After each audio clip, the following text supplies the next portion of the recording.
Umar Alisha rural development trust చేపట్టే సామాజిక సేవా కార్యక్రమాలు విద్య, వైద్యం, స్త్రీ సంక్షేమం, పర్యావరణ పరిరక్షణ, ధాతృత్వ సేవలు.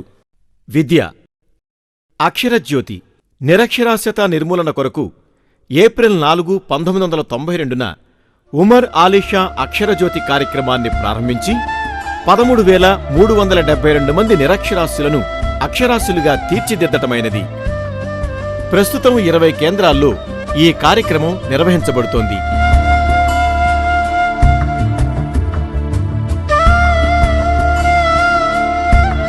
రమణక్కపేట, నాగులాపల్లి, విరవాడ, అత్తిలి, బల్లిపాడు, వెంకయ్యపాలెం మొదలైన 6 గ్రామాల్లో నిరంతర విద్యా కేంద్రాలు నిర్వహించబడుతున్నవి. ఈ కార్యక్రమం ద్వారా 165 మంది బాల కార్మికులను రెసిడెన్షియల్ బ్రిడ్జ్ స్కూల్లో చేర్పించడంతో పాటు పేద విద్యార్థులకు ఉచిత విద్య మరియు ఉపకార వేతనాలను అందిస్తున్నారు.